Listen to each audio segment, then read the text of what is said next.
आइए आप सभी लोगों का एपीएस स्टार कोचिंग में स्वागत है, अभिनंदन है।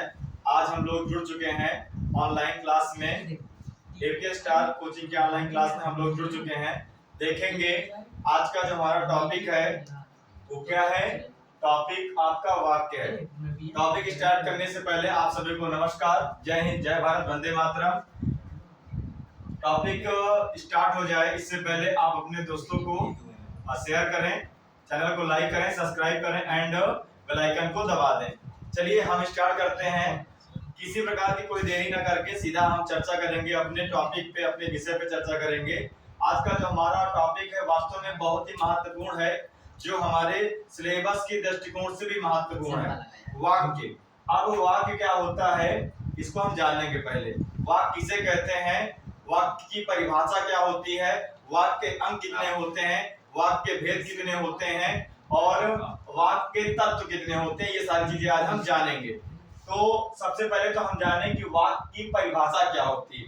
अब वाक्य की परिभाषा क्या होती है इसको हम देखेंगे। तो आइए, जैसा कि हमने लिख रखा है बोर्ड में, देखते हैं हम लोग को जो है हमें देखना है वाक्य की परिभाषा क्या होती है। तो जैसा कि हमने लिख रखा है कि शब्दों के सार्थक क्या, शब्दों के सार्थक क्या भैया, शब्दों के सार्थक एवं व्यवस्थित समूह जिससे क्या हो भैया, कोई अर्थ प्रकट होता है, उसी को हम क्या कहते हैं, वाक्य कहते हैं। फिर से एक बार समझेंगे, वाक्य किसे कहते हैं। वाक्य यानी शब्दों क्या भैया,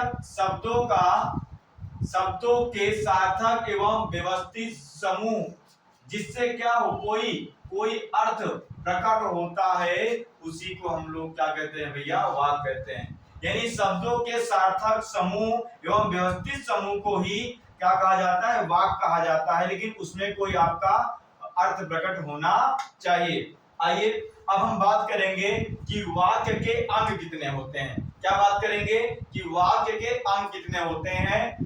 तो वाक्य के अंग आपके होते हैं दो। कौन कौन से होते हैं, एक आपका होता है उद्देश्य और एक आपका होता है विधेय। कौन कौन से होते हैं, एक आपका भैया होता है उद्देश्य और एक आपका क्या होता है, विधेय। अब हम बात करेंगे कि उद्देश्य क्या होता है। उद्देश्य यानी कर्ता, उद्देश्य यानी कर्ता, जिसको हम इंग्लिश में सब्जेक्ट भी कहते हैं। और विधेय यानी कि क्रिया, विधेय यानी कि क्रिया, विधेय यानी कि क्रिया, जिसे हम वर्ब कहते हैं। ठीक है। अब आइए हम लोग जानेंगे कि वाक्य के भेद कितने होते हैं। क्या जानेंगे कि वाक्य के भेद कितने होते हैं। तो वाक्य भेद आपके होते हैं दो। कौन कौन से होते हैं, तो एक आपका होता है अर्थ के आधार पर, एक क्या होता है अर्थ के आधार पर, और एक क्या होता है रचना के आधार पर। यानी कि वाक्य के जो भेद होते हैं वो दो होते हैं। कौन कौन से, अर्थ के आधार पर वाक्य भेद होते हैं और रचना के आधार पर। अर्थ का मतलब होता है प्रयोग के आधार पर, अर्थ का मतलब क्या होता है, प्रयोग के आधार पर, और रचना का मतलब होता है बनावट के आधार पर वाक्य के कितने भेद होते हैं। तो पहले तो हम ये जानेंगे कि अर्थ के आधार पर वाक्य के कितने भेद होते हैं। तो अर्थ के आधार पर वाक्य के जो भेद होते हैं भैया कितने होते हैं, वो आपके 8 होते हैं। कितने होते हैं, 8 होते हैं। वाक्य के जो अर्थ के आधार पर वाक्य भेद कितने होते हैं भैया, 8 होते हैं। अब रचना के आधार पर कितने होते हैं, तो रचना के आधार पर वाक्य के भेद जो होते हैं वो कितने होते हैं, 3 होते हैं। तो चलिए हम सबसे पहले देखते हैं कि अर्थ के आधार पर, देखिए हमने लिख रखा है आगे, अर्थ के आधार पर वाक्य के भेद। तो अर्थ के आधार पर वाक्य के कितने भेद होते हैं भैया, तो अर्थ के आधार पर वाक्य के 8 भेद होते हैं। अब कौन कौन से होते हैं इनके बारे में जानेंगे और इनका महत्व क्या है ये हम पहचानेंगे। यानी कौन सा वाक्य क्या कहलाता है ये जानेंगे। तो अर्थ के आधार पर वाक्य के आपके 8 भेद किए गए। अब कौन कौन से किए गए तो ये हम जानेंगे। पहला आपका होता है विधानवाचक। क्या होता है भैया, विधानवाचक। दूसरा आपका क्या होता है, निषेधवाचक। तीसरा आपका आज्ञावाचक। चौथा आपका प्रश्नवाचक। छठवां आपका इच्छावाचक। सातवां आपका संदेहवाचक। और आठवां आपका विस्मयादिवाचक। और सातवां आपका विस्मयादिवाचक और आठवां आपका संकेतवाचक। अब देखिए संकेत, अब इनको हम जानना है, इनको क्या जानना है भैया कि विधानवाचक वाक्य किसे कहते हैं। तो विधानवाचक वाक्य किसे कहते हैं ये हमको जानना है।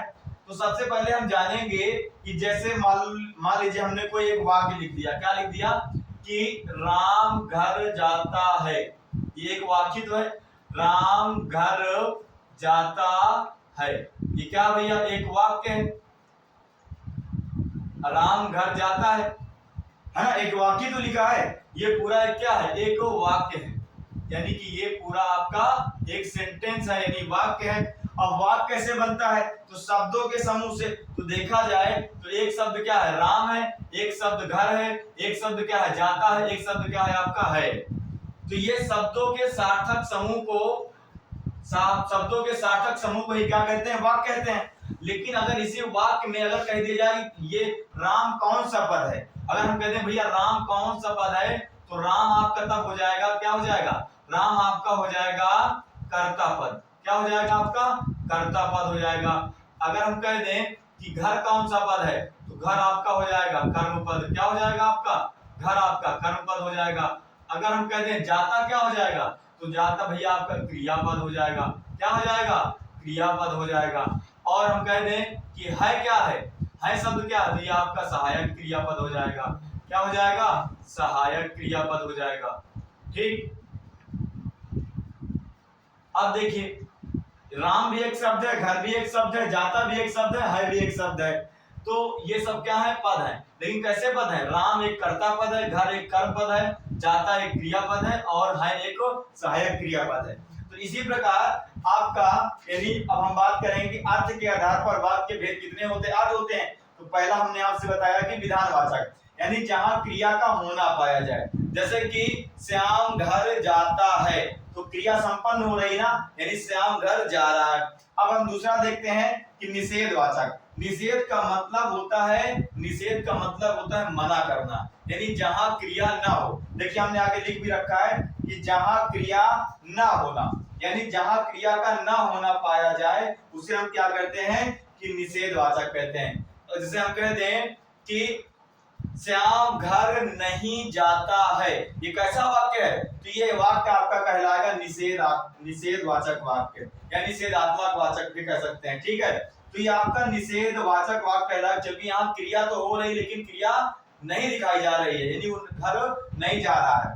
अब देखिए आज्ञावाचक, आज्ञा का मतलब होता है जहां पे परमिशन लेना, यानी कि आज्ञा, प्रार्थना या उपदेश देना या आदेश देना, ऑर्डर करना। ठीक है, जैसे कह दिया जाए कि राम तुम घर जाओ, तो राम तुम घर जाओ यहाँ पे क्या हो गया, वाक्य को आदेशित कर दिया गया, यानी आज्ञा दे दिया गया। ठीक है, अब प्रश्नवाचक, अब प्रश्नवाचक क्या होता है, जहां पे प्रश्न कर लिया जाए भैया, जहां पे क्या कर लिया जाए, जहां पे प्रश्न कर लिया जाता है उसे हम क्या कहते हैं, प्रश्नवाचक वाक्य कहते हैं। जैसे पूछ लिया जाए कि तुम कहाँ जाते हो, तो यहाँ पे क्या आया, यानी पूछ लिया गया, क्रिया में प्रश्न हो गया ना कि तुम कहाँ जाते हो, क्रिया में प्रश्न हो गया, तो तुम कहाँ जाते हो ये क्या हो गया, प्रश्नवाचक हो गया, है ना।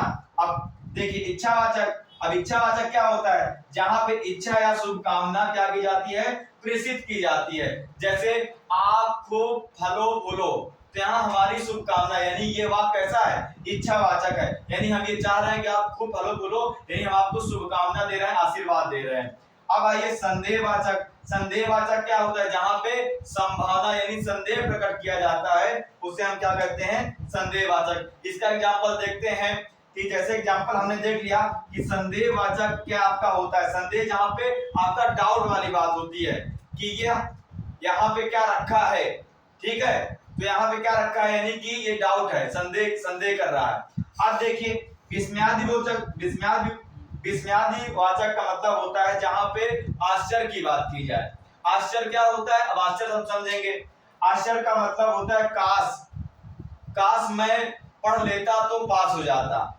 हाँ, इसका मतलब है कि आश्चर्य हो रहा, मैंने पढ़ा नहीं इसलिए फेल हो गया।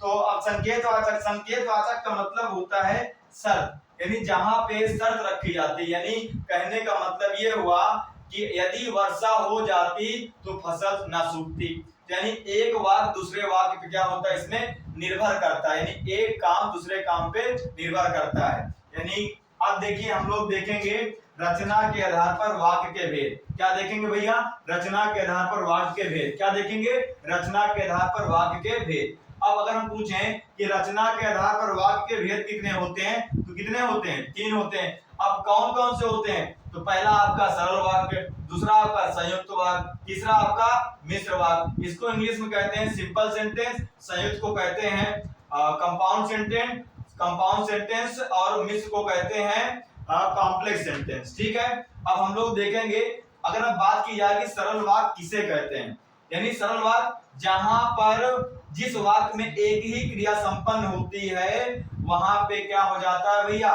सरल वाक्य हो जाता है।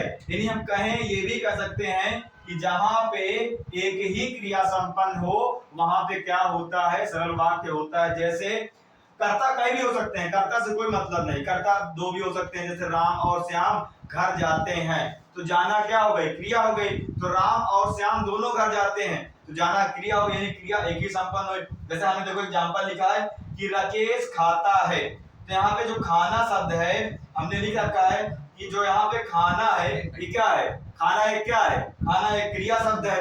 तो खाना आपका क्रिया शब्द है, कौन खा रहा है? तो राकेश खा रहा है। अब कहते हैं राकेश और मुकेश दोनों खाते हैं, या राकेश मुकेश खाते हैं, तो यहाँ पे राकेश और मुकेश दोनों कर्ता हो जाएंगे, यानी क्रिया एक होगी, तो वहां पे सरल वाक्य हो जाएगा। बात समझ आ गई? आगे चलिए देखते हैं, आगे देखते हैं संयुक्त वाक्य। अब संयुक्त वाक्य क्या होता है भैया?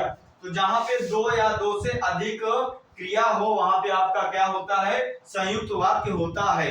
जैसे कि तुम खाना खाकर फिर पढ़ने जाना। अब देखिए यहाँ पे 2 या 2 से, हमने बताया ना जहां पे 2 या 2 से अधिक क्रिया हो, तो देखिए तुम खाना खाकर, तो खाकर क्या है? क्रिया है। और पढ़ना ये क्या है? जाना क्या है? जाना है क्या है? क्रिया है। जाना है क्या है? क्रिया है। तो अब देखिए तुम खाना खाकर फिर पढ़ने जाना। अब जैसे तीसरा आपका है, अगला आपका जो है मिश्र वाक्य। अब मिश्र वाक्य क्या होता है हम ये लोग देखेंगे, है ना? ठीक है, बात समझ आ गई? दोनों समझ में आ गया? अब आइए अगला है मिश्र वाक्य, यानी एक वाक्य। अब मिश्र वाक्य किसे कहते हैं? एक वाक्य दूसरे वाक्य पर क्या हो? आश्रित होता है, यानी एक सेंटेंस दूसरे सेंटेंस पे क्या होता है? डिपेंड होता है। जैसे कि एग्जाम्पल हमने लिखा है, वह मेरा भाई है जो कमरे में बैठा है, सॉरी कमरे में बैठा है, कमरे में, यहाँ में हम भूल गए हैं, कमरे में बैठा हुआ है, यहाँ पे आप लिख दीजिएगा कमरे में बैठा है। अच्छा, जहां पे कोई वाक्य छूट जाता है या उसको लिखना होता है तो उसे हम लोग एक एरो बनाते हैं, ऐसे इसके बीच में एरो बनाएंगे, ऐसे ये वाला इसको बनाएंगे। इसे हम कहते हैं, जब हम विराम चिन्ह पढ़ते हैं तो इसको हम लोग कहते हैं त्रुटिपूरक। क्या कहते हैं भैया? त्रुटिपूरक। त्रुटिपूरक कहते हैं। त्रुटिपूरक का मतलब होता है कोई वाक्य या कोई शब्द छूट जाता है उसको हम बीच में लिख सकते हैं। इसको हंस पद भी कहा जाता है, इस चिन्ह को हंस पद भी चिन्ह कहा जाता है। ये चिन्ह को बात समझ में आ गई? अब देखिए ये बातें आपको क्लियर हो गई होंगी। आइए एक बार हम फिर से दोहरा लेते हैं कि वाक्य किसे कहते हैं। तो शब्दों के सार्थक एवं व्यवस्थित समूह जिससे कोई अर्थ प्रकट होता है उसे हम क्या कहते हैं? वाक्य कहते हैं। अगर हम बात करें वाक्य के अंग कितने होते हैं भैया? वाक्य के अंग कितने होते हैं? 2 होते हैं, उद्देश्य और विधेय। उद्देश्य यानी कर्ता, विधेय यानी क्रिया। वाक्य भेद कितने होते हैं? तो वाक्य भेद होते हैं भैया कितने? 2 होते हैं। देखिए आगे देखते हैं हम लोग। एक होता है अर्थ के आधार पर, दूसरा होता है रचना के आधार पर। यानी अर्थ के आधार पर कितने किए गए? तो 8 किए गए। रचना के आधार पर कितने किए गए? वाक्य भेद तो 3 किए गए। बात क्लियर हो गई? आगे चलिए ठीक है। अर्थ के आधार पर वाक्य भेद कितने किए गए? 8 किए गए। कौन कौन से? पहला विधानवाचक, दूसरा निषेधवाचक, तीसरा आज्ञावाचक, चौथा प्रश्नवाचक, छठवां पांचवा इच्छावाचक, छठवां संदेहवाचक, सातवां विस्मयादिवाचक और 8वां संकेतवाचक। अब आइए हम लोग देखते हैं रचना के आधार पर वाक्य भेद 3 होते हैं। हमने आपको बताया अभी, पहला सरल वाक्य, दूसरा संयुक्त वाक्य, तीसरा मिश्र वाक्य। सरल वाक्य किसे कहते हैं? जहां पे एक क्रिया संपन्न होती है उसे सरल वाक्य कहते हैं। जहां पे 2 या 2 से अधिक क्रिया संपन्न होती है उसे संयुक्त वाक्य कहते हैं। और मिश्र वाक्य यानी एक वाक्य दूसरे वाक्य पर आश्रित होता है उसे हम क्या कहते हैं भैया? मिश्र वाक्य कहते हैं। आज की क्लास यहीं तक, फिर मिलते हैं हम लोग अगले टॉपिक में एक नए सेशन के साथ और एक नए टॉपिक के साथ, नए जुनून के साथ पढ़ेंगे। तब तक के लिए नमस्कार, जय हिंद, जय भारत, वंदे मातरम। चैनल को लाइक करें, सब्सक्राइब करें एंड शेयर करें, बेल आइकन को दबा दें, गर्दा गर्दा मचा दें। जय हिंद, जय भारत, वंदे मातरम।